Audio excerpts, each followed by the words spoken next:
So, good morning, students. So, in the last class, I have discussed the theory parts for Bayes theorem and total probability theorem, and I think I told you that there are some examples, the 16, 17, 18, 19, 20, and 21. So, these examples are also very important for exam point of view, especially जो star given है, जैसे कि 18, then 19, 20 and 21। तो ये question बहुत बार आ चुका है, और 21 जो है उसका सेम टाइप का क्वेश्चन है, या में उसको हम कराएंगे। तो after that you can try this question without going by the process given in the book. You just go by yourself. So as I will discuss there is a question, I think question number 13 होगा शायद, yes. So when after discussing question 13 you can follow the example 21. तो वही process तुम लोग follow करके देखना। तो ये क्वेश्चंस तुम लोग के लिए है, but before that let me start the exercise 13.3 today. तो today I will start what the exercise 13.3। So let's try क्या होता है।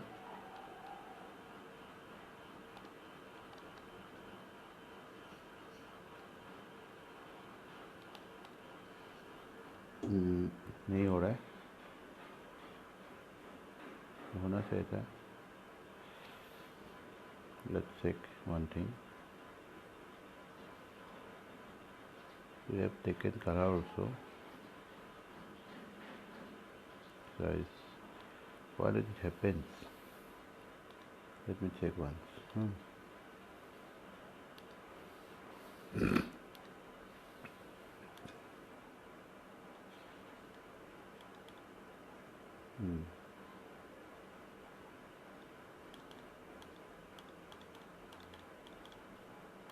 नहीं आ रहा। ओके, हम लोग डायरेक्ट चलते हैं। तो एक्सरसाइज 13.3, एक्सरसाइज 13.3, 13.3। तो the first question they given, and this question is the only question where you have to go by the theorem of total probability. So let me explain the question first. So you have given that there is an urn contains 5 red and 5 black balls. मतलब there is an urn, it contains, there are 5 red and 5 black balls. Okay, तो a ball is drawn at random। तो यहाँ से क्या किया, एक ball को, तो a ball is drawn at random। तो जो बॉल निकाला है, एंड इस colour is noted and return to the urn again. तो इसका कलर नोट किया, कलर नोटेड। तो हम एक्सपेरिमेंट जो बता रहे हैं उसको एक्सप्लेन कर रहे हैं। Colour noted, after colour noted, noting the colour, so after taking the record of the color it is returned to the urn again।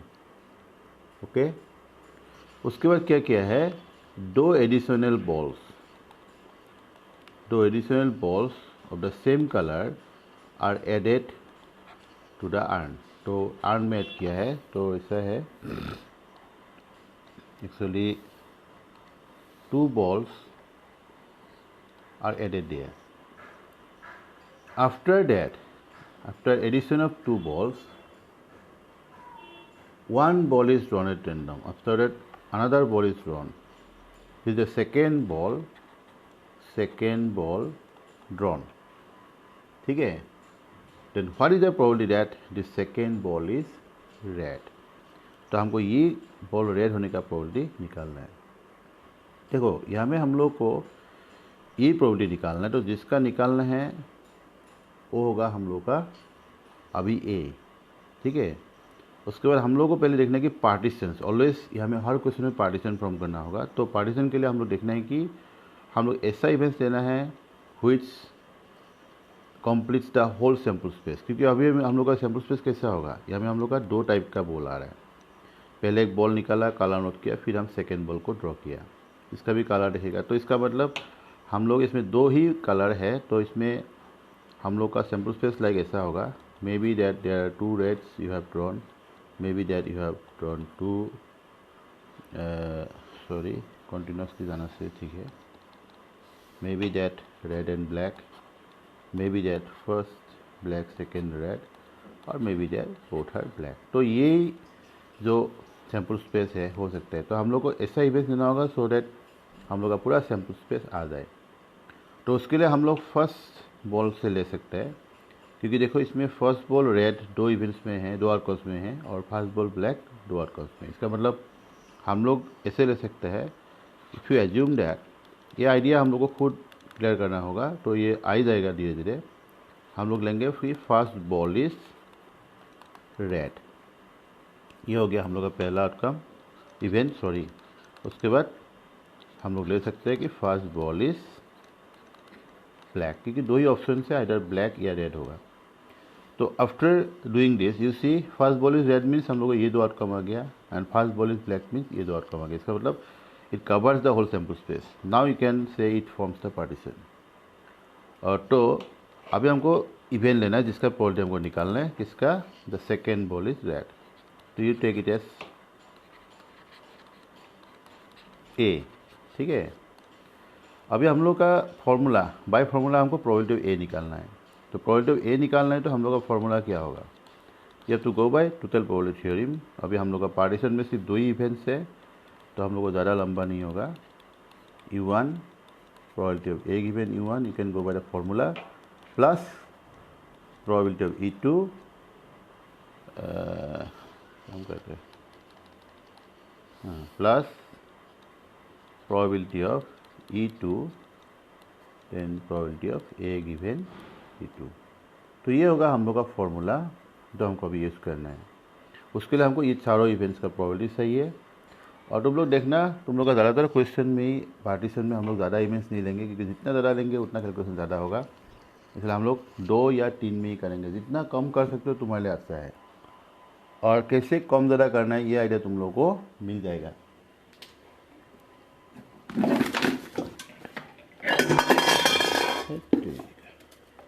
Sorry,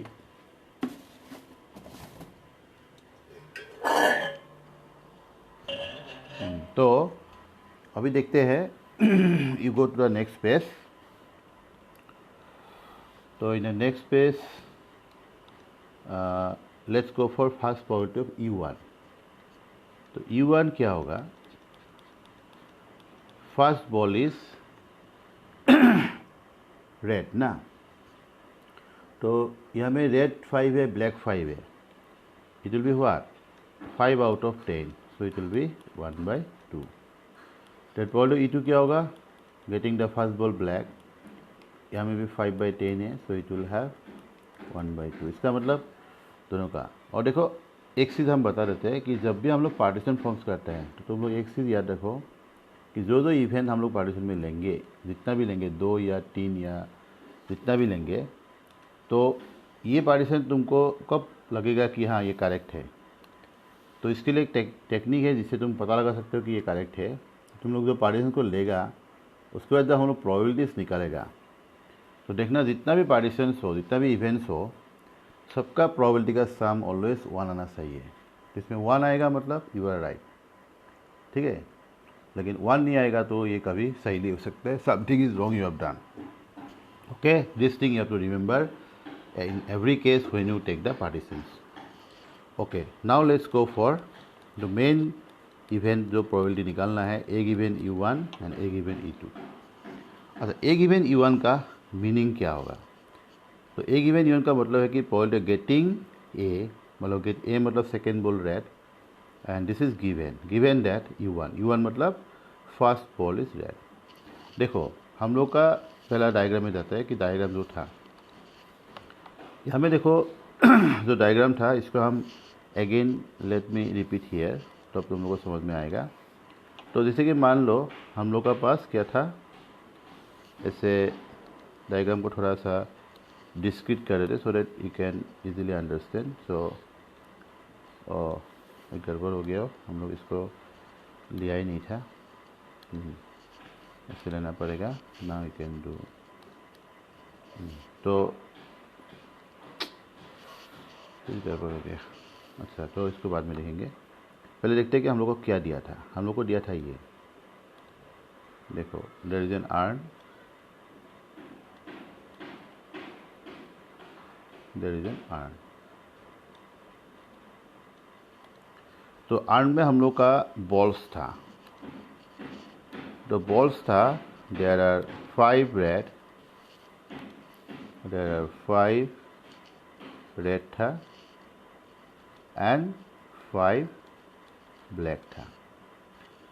तो हम लोग क्या किया है, यहाँ से पहले हम लोग एक बॉल निकाला है, जो फर्स्ट बॉल होगा, फर्स्ट बॉल निकाल दिया और क्या किया, इसका कलर को नोट किया।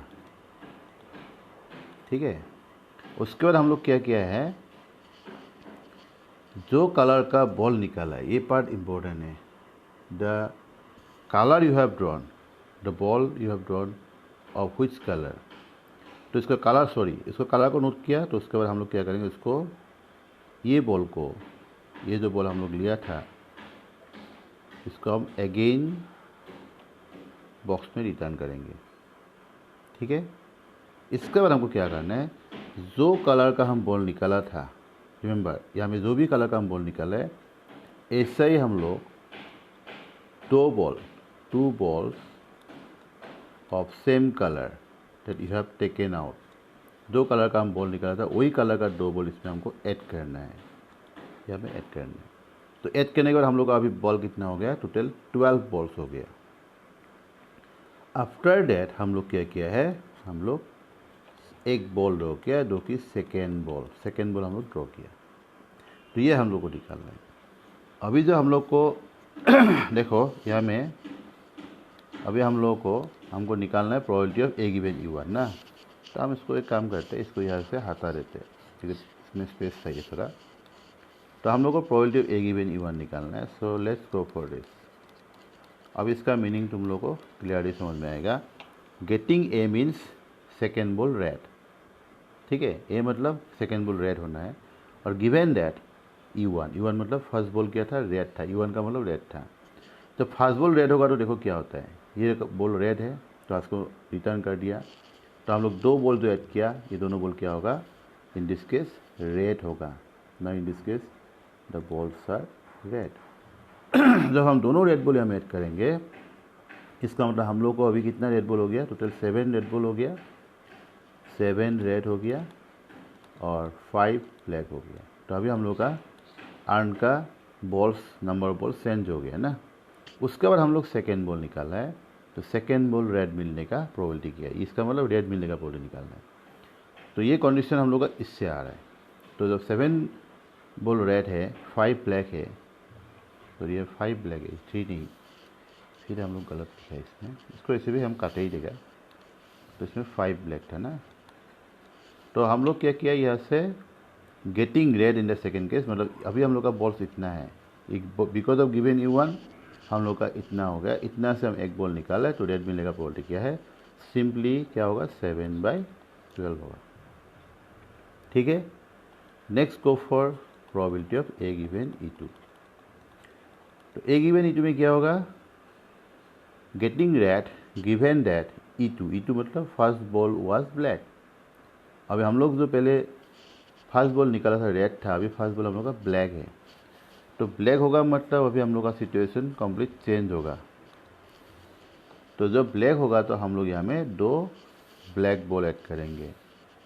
We have to add 2 black now, and then it happens what, now there will be not 7 red, now there will be, red कितना होगा, 5 ही रहेगा, लेकिन ब्लैक हम लोग का अभी 7 हो जाएगा।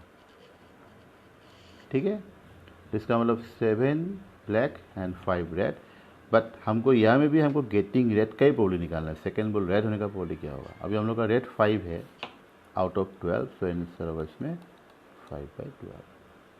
तो यही है, दो सिचुएशन से हम दोनों सिचुएशन को समझा दिया। ये सेकेंड केस का है, this is only for second case, not for a first case. तो इसीलिए हम लोग ये पार्ट को यहाँ से हटा देते हैं, so that there be no confusion. This is just to understand that I show to you, but now just remove this part.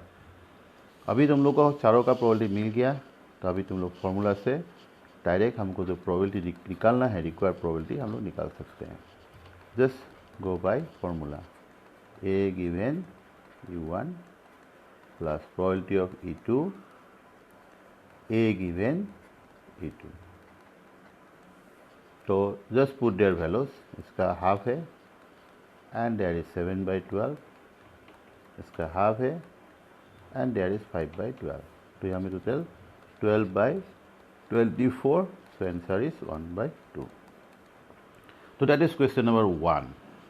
देखो क्वेश्चन नंबर 1 में हम लोग को कोई कंडीशन गिवन, मतलब सॉरी, कोई फर्स्ट केस नहीं था, सेकंड केस नहीं था, तो हम लोग इसीलिए डायरेक्ट प्रोबेबिलिटी को निकाला। लेकिन बाकी क्वेश्चन में ऐसा नहीं होगा, बिकॉज बाकी क्वेश्चन जो है it will go through Bayes theorem, इसीलिए बाकी क्वेश्चन में हम लोग का प्रोसीजर जो चेंज होगा। और ये प्रोसीजर तुम लोग को याद रखना है, ये प्रोसीजर तुम लोग को मैक्सिमम क्वेश्चंस में अप्लाई करना होगा।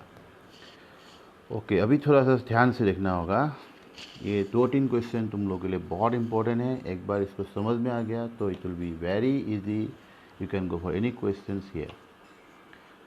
ओके, तो ये क्वेश्चन में हम लोग को क्या दिया है, इसमें हमको 2 बैग्स दिया है। तो there are 2 bags given, say 2 bags are given.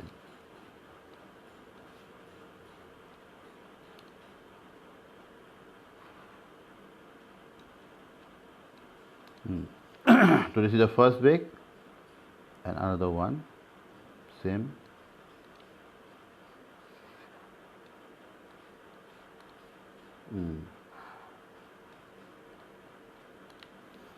तो फर्स्ट बैग में हम लोग का पास है, there are 4 red and 4 black.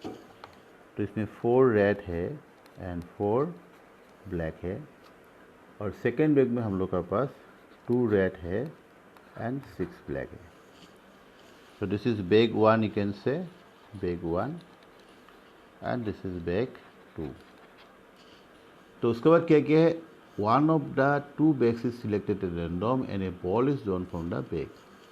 तो दोनों बैग में से हम लोग क्या क्या है, एक बैग को सिलेक्ट किया है, तो 1 बैग इज सिलेक्टेड, ठीक है। उसके बाद वहाँ से क्या किया है, एक बॉल को ड्रॉ किया है, 1 बॉल इज ड्रॉन। तो from the bag which is found to be red, तो एक बॉल जो निकाला है वो हमको रेड मिला है, this we have got red. देखो ये हम लोग का गिवन हो गया ना, ये हम लोग को गिवन है। अभी हम लोग को निकालना है probability of what, the ball is drawn from the first bag। तो what is the probability that the ball is drawn from bag 1। तो ये क्वेश्चन में देखो, इसमें हम लोग को 2 कंडीशंस हो गया। तो फर्स्ट कंडीशन हो गया कि बॉल रेड दिया है, गिवन है। उसके बाद सेकंड में हमको निकालना है कि बॉल कौन सा बैग से निकला, क्योंकि ये पहले देखो, ये कंडीशन पहले था कि बॉल एक बैग को सिलेक्ट किया, उसके बाद हम लोग एक बॉल निकाला, बॉल रेड मिला। तो वही केस को हमको अभी प्रोबेबिलिटी निकालना है कि एक बैग जो सिलेक्ट किया था, what is the probability that you are selecting bag 1। मतलब हम लोग का ये रिवर्स हो गया, जिसका प्रोबेबिलिटी पहले दिया था उसका ही प्रोबेबिलिटी हमको निकालना है with respect to this given. इसका मतलब ये रिवर्स प्रोबेबिलिटी में जा रहा है। तो रिवर्स प्रोबेबिलिटी में बेस थ्योरी में आएगा, और बेस थ्योरी में तुम लोगों को याद रखना है कि पहले हम इवेंट्स को कैसे लेगा। ये एक बहुत इंपॉर्टेंट पार्ट है जो हमको ये जानना होगा। देखो तुम लोग को क्वेश्चन पूरा देखने के बाद एक काम करना, always you go for the last line. Last में दिया कि प्रोबेबिलिटी दैट, प्रोबेबिलिटी किसका निकालना है। तो प्रोबेबिलिटी जिसका निकालना है वो इवेंट पार्टीशन का एक इवेंट होगा। It must be 1 event of the partition, that you have to remember in case of Bayes theory. इसमें क्या बोला कि ball is drawn from the first bag. तो ये हम लोग को एक पार्टीशन का एक इवेंट लेना होगा। सो हम लोग U1 ले सकते हैं। तो ball is drawn from first bag, और यू कैन से बेग 1, ठीक है। तो ऐसे जब हम लोग ले लेगा तो ऑटोमेटिकली हमको पता चलेगा कि what should be E2, E2 क्या होना चाहिए, क्योंकि हम लोग को दो ही बैग से, जब ये फर्स्ट बैग से ले लिया, इसका E2 में क्या होगा, ball is drawn from second bag. अभी देखो हम लोग को अभी पार्टीशंस में और ज़्यादा इवेंट्स नहीं थे, क्योंकि जितना भी केस बैग 1 का आएगा सब E1 में आ जाएगा, और जितना भी केस बैग 2 का होगा वो E2 में आएगा। इसका मतलब पूरा केसेस कवर है, मतलब it covers the whole sample space now. अभी हमको देखना है कि जो गिवन था उसको ए लेना है। अभी उल्टा होगा, जो गिवन था, गिवन क्या था कि जो बॉल निकाला था वो रेड मिला है, तो the ball drawn is red. देखो बेस थ्योरी में हम लोग का उल्टा हो जाता है, जिसका प्रोबेबिलिटी निकालना है वो पार्टीशन का इवेंट्स होगा, और जो गिवन होगा वो ए बन जाता है। पहले उल्टा था ना, अभी यहाँ में भी हमको वही निकालना होगा। पहले हमको निकालना है probability U1, probability E2, then A given U1, A given E2। तो पहले हमको निकालना ही पड़ेगा, उसके बाद ही हम लोग इसको सोल्व कर सकते हैं। तो अभी देखते हैं प्रोबेबिलिटी E1 क्या होगा। E1 का मतलब यू आर सिलेक्टिंग एक बैग ना, आउट ऑफ 2 बैग्स, तो you are selecting 1 out of 2, that is 1/2।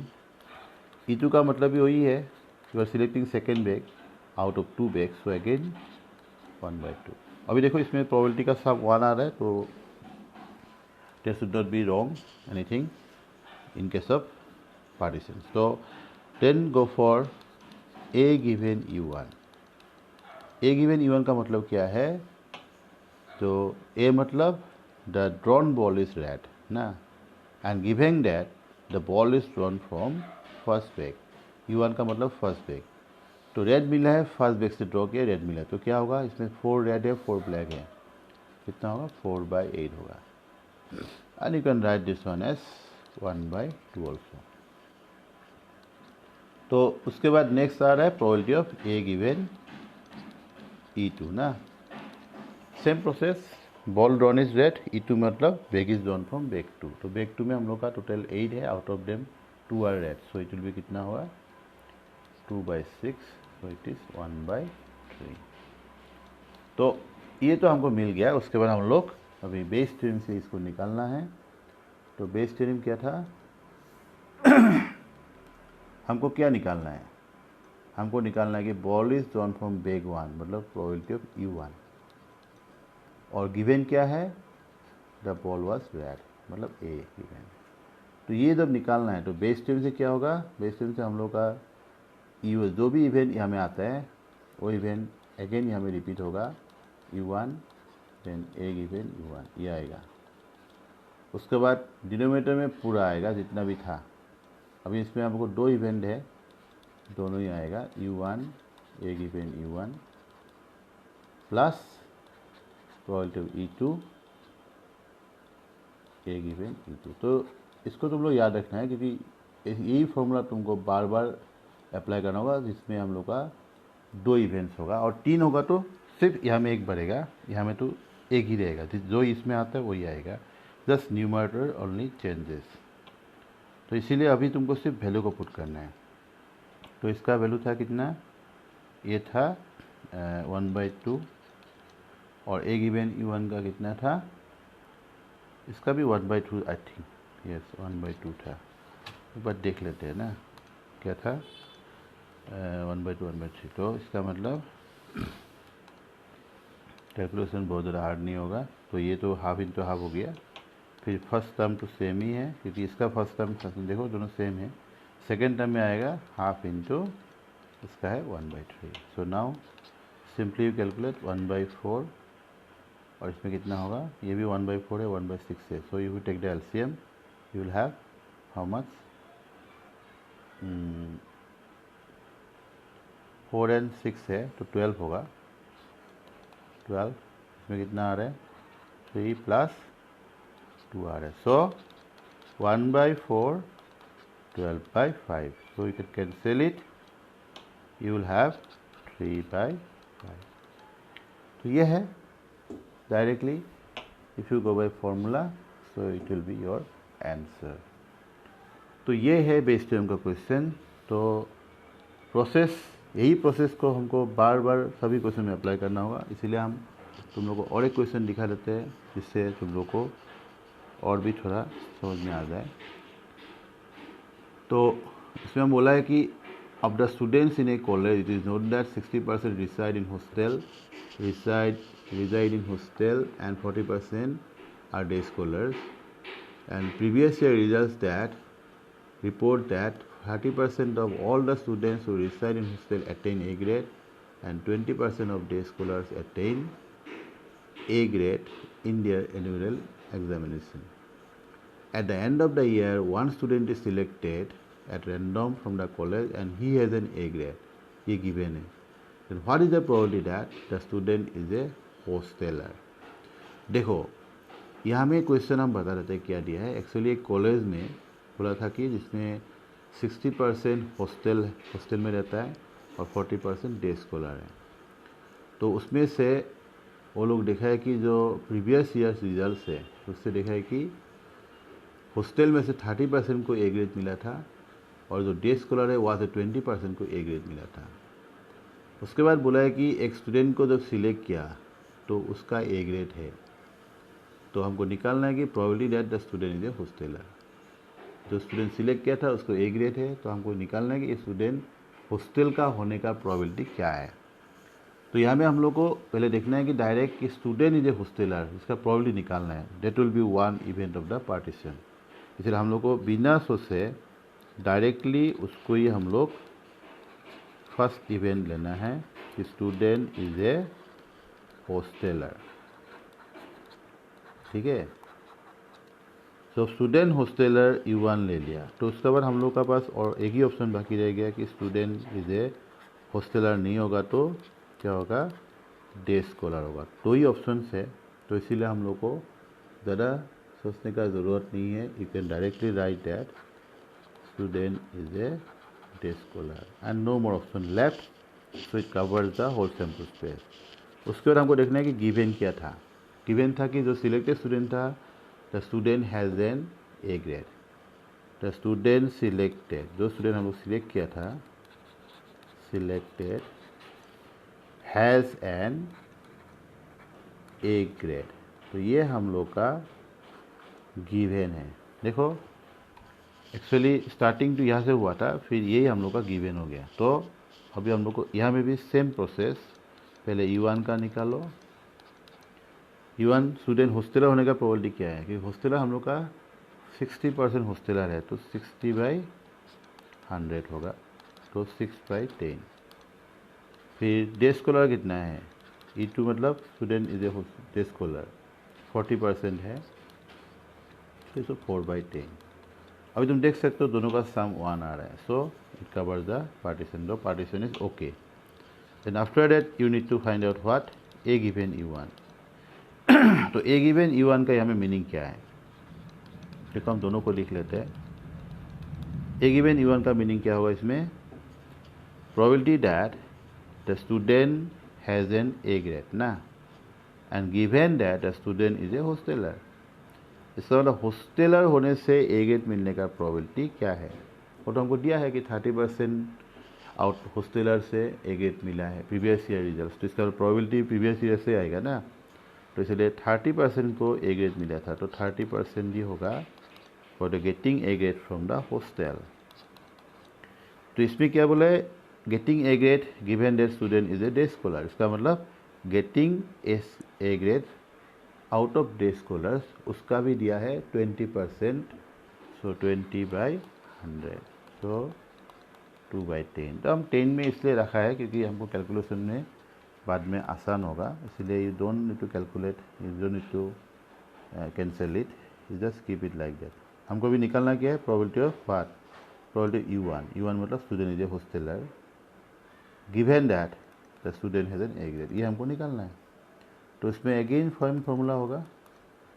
Formula अभी देखो सेम ही हमको अप्लाई करना है, जस्ट कुछ क्वेश्चन में एक ही डिफरेंस आएगा, सिर्फ डिनोमिनेटर हमको 3 पार्टीशन में हमको 3 इवेंट्स मिल सकता है। या 3 या 4, मैक्सिमम 4 तक ही है इसमें तुम लोग का, 4 से ज़्यादा नहीं है। लेकिन जितना भी हो फॉर्मूला में तुम्हें कोई चेंज नहीं होगा। जस्ट जैसे कि हम लोग अभी डिनोमिनेटर में लिख रहा है तो यहाँ में 3 इवेंट्स होगा तो और एक टर्म बढ़ जाएगा। जैसे कि ऐसे एक टर्म, ऐसे एक टर्म हो गया, 2 टर्म हो गया ना, ऐसा ही और एक टर्म बढ़ जाएगा, वो E3 में आएगा। E3 एक इवेंट E3 होगा। तो that is the only difference will get there. तो बाकी तो फार्मूला में कोई डिफरेंस नहीं है। Numerator it will remain as it is, तो इसमें कोई चेंजेस नहीं होगा। इसीलिए तुम लोग को इसमें कोई प्रॉब्लम नहीं है। If you can remember the formula, 1-2 बार करने के बाद इजी हो जाएगा। अभी तुम वैल्यू को पुट करो 6/10, सॉरी डायरेक्ट गलती। तो 6/10 इंटू व्हाट, 3/10। 10 में लिखने से फ़ायदा ये होगा कि सब में 100 हो जाएगा, तो हम लोग को बाद में कैलकुलेशन एक ही बार में निकालना आसान होगा। तो उसके बाद 4/10 इंटू 2/10। अब देखो 100 आ रहा है, तो डायरेक्ट हम लोग 100 को कैंसिल करने से डिनोमिनेटर में 18 रहेगा। 6 इंटू 3 18, और डिनोमिनेटर क्या रहेगा 18 प्लस यहाँ में 8, तो 18/26। So you can cancel it 9/30। So that is your answer 9/30। तो देखो प्रोसेस एक ही प्रोसेस हमको बार बार अप्लाई करना है। So I think it won't be so tough for you, but today हम इतना ही क्वेश्चन कराएंगे क्योंकि ये पार्ट ऐसा है कि और भी क्वेश्चन तुम लोगों को देखने से समझ में आएगा। तो इसलिए हम लोग यहाँ से हम कम से कम, और टोटल 14 क्वेश्चन है, मतलब 10 क्वेश्चन बाकी है अभी। तो 10 क्वेश्चन में से हम कम से कम 11 क्वेश्चन होगा, तो 11 क्वेश्चन में से हम कम से कम 4 क्वेश्चन तो हमको दिखाना है। उसके बाद बाकी क्वेश्चन लेकिन तुम लोग को ट्राई करना है, क्योंकि तभी तुम लोग को ये क्लियर होगा। जब तक तुम लोग खुद ट्राई नहीं करेगा ये क्लियर नहीं होगा। तो हम सोचता है कि आज इतना ही करा के हम छोड़ देते हैं, सो दैट तुम लोग को कल फिर ये क्वेश्चन कराएंगे तो 2 दिन होगा रिपीट, तो ये तुम्हारा दिमाग में बैठ जाएगा। सो ओके, तो आज के लिए इतना ही। Bye bye.